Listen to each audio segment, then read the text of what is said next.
The way this is going to work is that I'm going to show you each feature as a video clip, and the video clips will loop.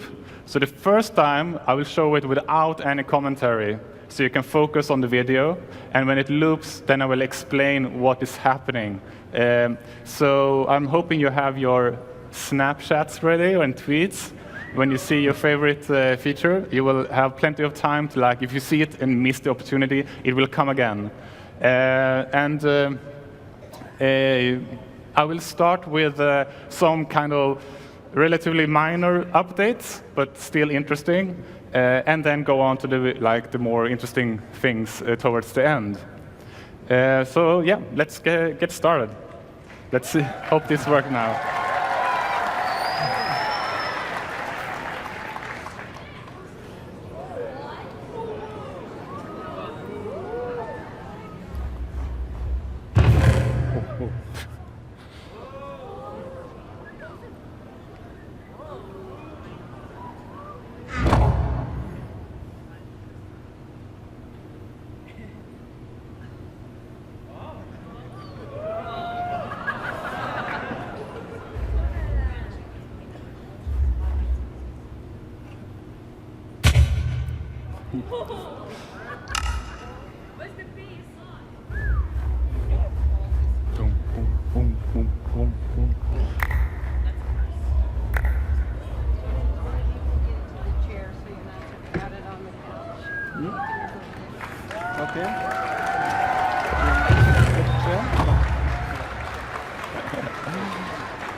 Yes, so this is a kind of a simple thing. These enchantments may appear on items you find in chests, but they are kind of uncommon. So I think they will mainly be used in adventure maps. And there are two curses. One is from the April Fool's joke this year. It's the curse of binding. It only applies to armor items, and essentially it means that in survival mode, if you equip it, you can't unequip it. So the only way of getting rid of it, like killing yourself, is not an option. So the only way of getting rid of it is to have its durability go to 0. So if you combine it with mending, you're stuck with it forever. The other enchantment is the Curse of Vanishing. It only means that if you're killed having the item, it will not be dropped. It just vanishes. And again, this may be most interesting to like custom maps where you actually want items to disappear. Currently, we have the game rule keep inventory. That will override this curse, but I'm open to like popular opinion on that, because it may also make sense that they disappear when you die and you keep everything else. So I'm open to discuss that. So let's get on to the next one.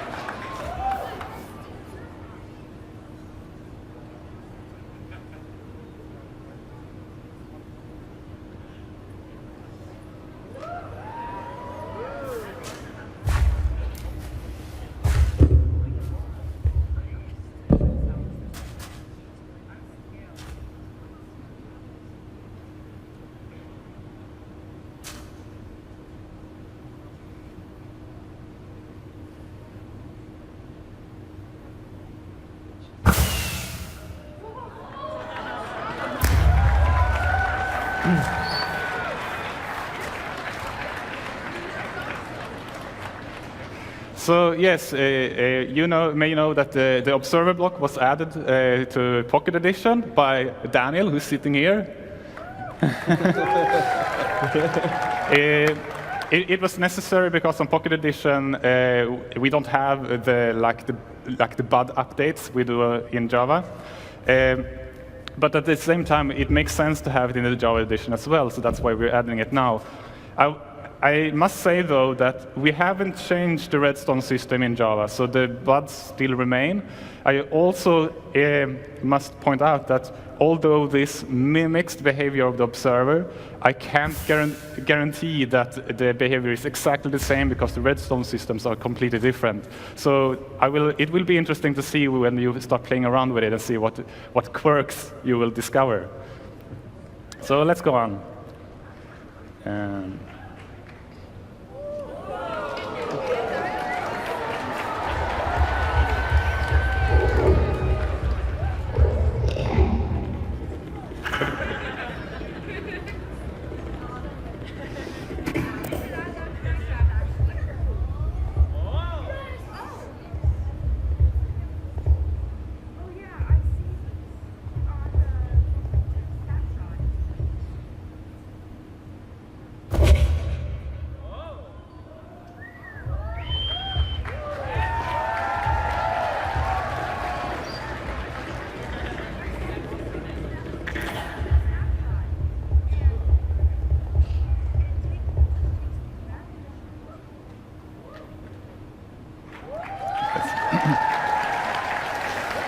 Yes, so this is a very simple feature. It's essentially just on. Sometimes you will find these portals placed on the islands, and they are an easy way to get back to the central island.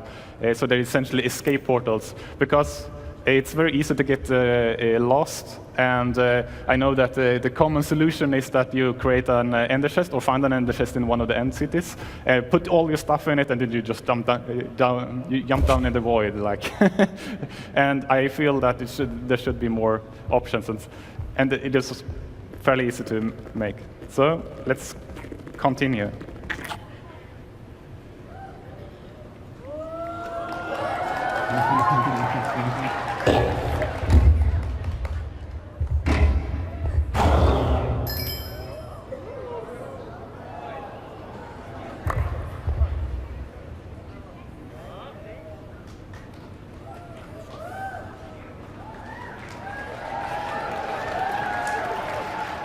Yes, this is a very short video. It simply added a drop to the shulkers. It took a very long time for me to make this video, though, because I wanted to actually have a proper fight. But I always got, I got stuck in the ceiling and had to wait for the levitation to wear off. And like finally, I just keep the end, like the final blow, and that's it. So, what would you use the shulker shell for?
Yes, as you can see, this is essentially similar to like the backpack mods.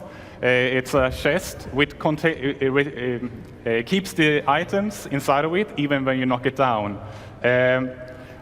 I mean, the immediate question is, can you put a shulker box inside a shulker box? No, you can't. There are, though, a couple of things I haven't shown you in this video, so you will figure that out really quickly when you try the snapshot. The second part about this video was actually a really cool idea by Thomas, that when you push a shulker box with a piston, it pops, which allows you to transport a shulker box containing all the items inside of it, and it's both like an item transportation system, but you can make some interesting contraptions with this. Thomas, do you want to add anything? I'm just looking forward to see what people will make with it in redstone contraptions. This will make a lot of new interesting builds possible, I think. Yeah, I think so. Yeah, definitely. It's essentially like sending a data packet. All right, let's go on.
Yes, so now the librarian profession has a cartographer career, and it will buy and sell map-related items, where the two new items are the ocean exploration map and the woodland exploration map. And I will show you what the woodland exploration map is a little bit later. But now, what I'm doing here essentially is that the map shows your relative position to the map. So I'm looking at the sun to figure out which way is north. So I know, because when I look at the map, my dot is in the lower right corner, so I know I need to go northwest to reach my destination.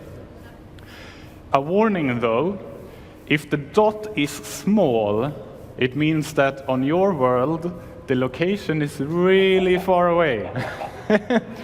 And you should see it more like an expedition. That's just a warning. But it will guarantee you to show you the location of, in this case, an ocean monument. And since we added this system, it made sense to add something else in relation to that.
Yes, being a command is obviously a cheat, but it's super useful if you want to use, like in creative mode, wants to find one of the features and you don't know where it is.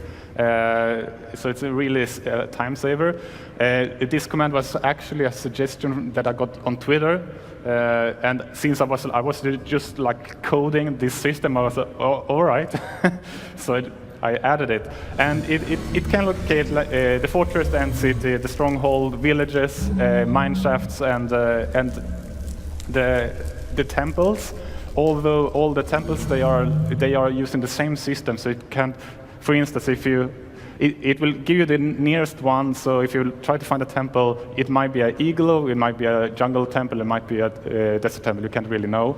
The command, I don't show it in the video. It takes first the name of the feature you want to find, and then you can give it a starting point to search from. And similar to other commands, it can be like @p or an actual coordinate for where you want to start the search from. So let's continue.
Yes, we've added a new dungeon. So this Woodland Mansion is a procedurally generated house with treasures and monsters and a cool location to explore.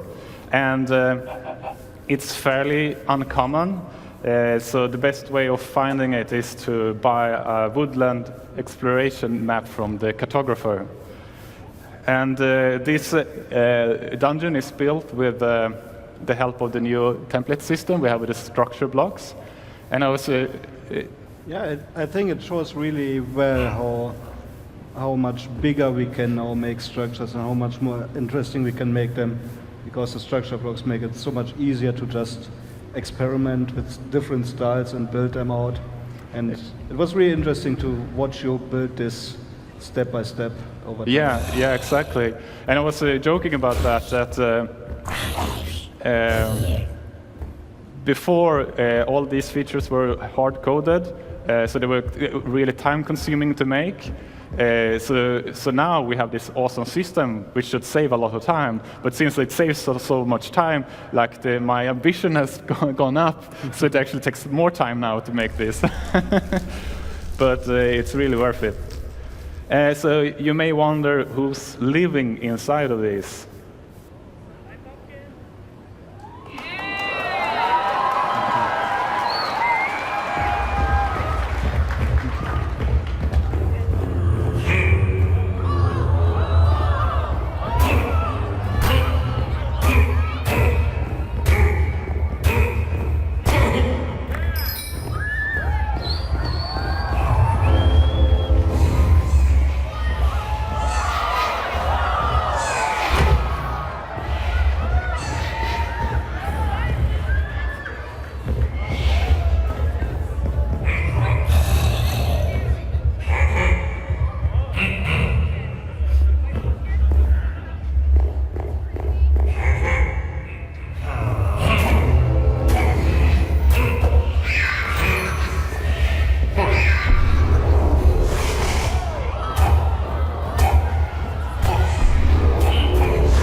Yes, let me introduce you to the Illagers.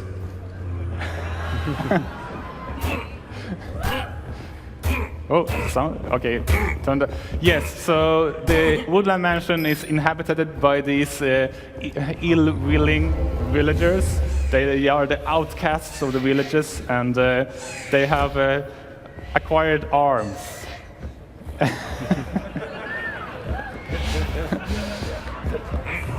And I'm really looking forward to expanding these characters, but for now we have the Vindicator, who is charging you with the axe, and the Evoker. And the Evoker, beyond doing its fangs attack, can summon these small imp-like creatures called the Vexes. And the name comes from that they are very vexing.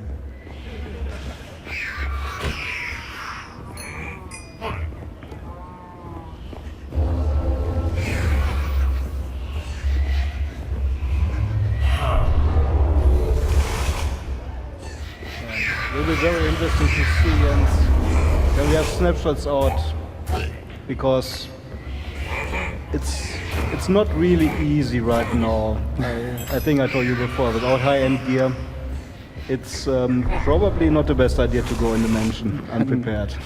No, this is also, since you need to find one of these exploration maps, and it's fairly far away. It's one of the end games challenges. It's not as I wouldn't say it's as hard as fighting one of the bosses, but if you're unlucky, you can get really swamped with monsters. Yes. So the Evoker drops an item. That is also fairly useful.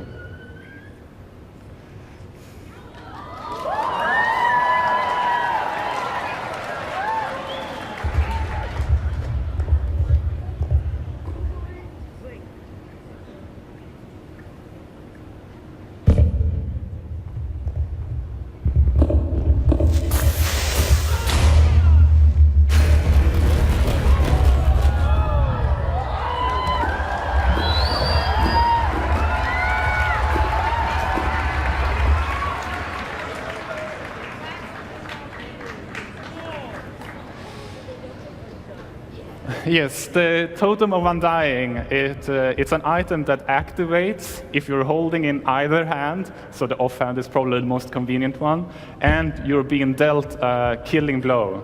That activates the item and consumes it. So in this case, I would have fallen to my demise, but the totem saves me and gives me a short period of absorption and regeneration.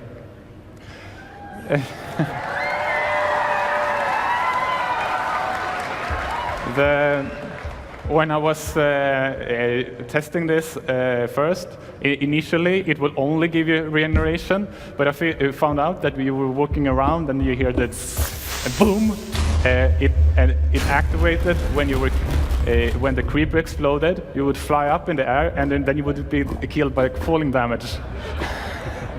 So I gave it a boost. And then, the animation that is displayed, I had a lot of problem getting just the right feel for it. So yeah, it was fun to watch you trying to figure out the best formula. He was reading Wikipedia for 3 days to figure out how to make it look cool. And you realized that you'd probably change the dynamics of the next UGC event. Sorry? The dynamics of the next UGC event, you probably changed it a bit. Yes. If people can now protect themselves from dying. Yes. So we have one more thing.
Yes, some of you may have seen this tweet. I'm also actually on the alpaca team for this.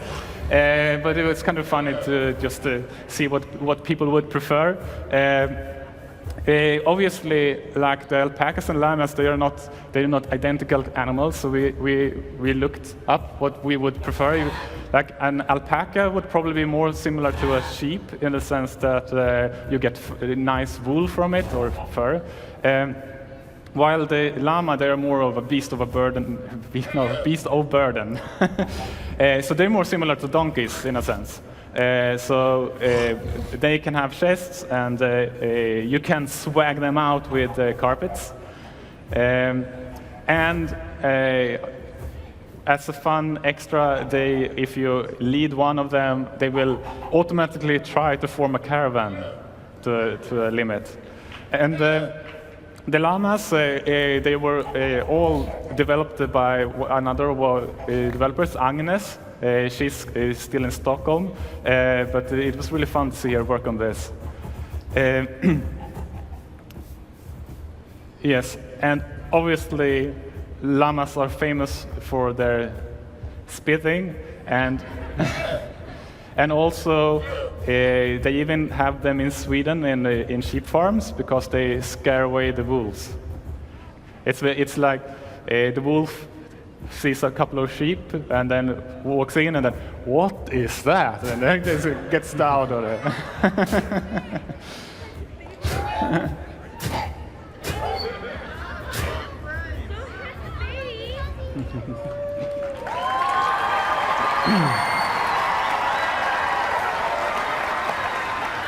Yes. Let's see. Yep. So Eric and Agnes and Toman and Sarge, they prepared the snapshot. Everything's ready. Like it's pressed the button. We just need to go back to Stockholm. So you can try out all of these features on Wednesday. And I'm really looking forward to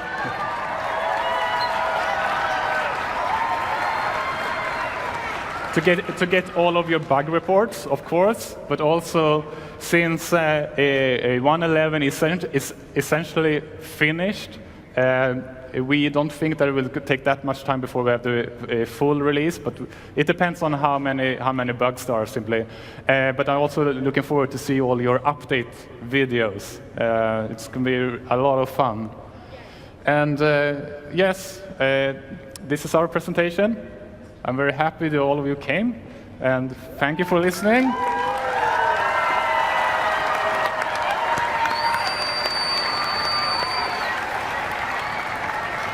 Yes. So now head over to the arena and play some parkour.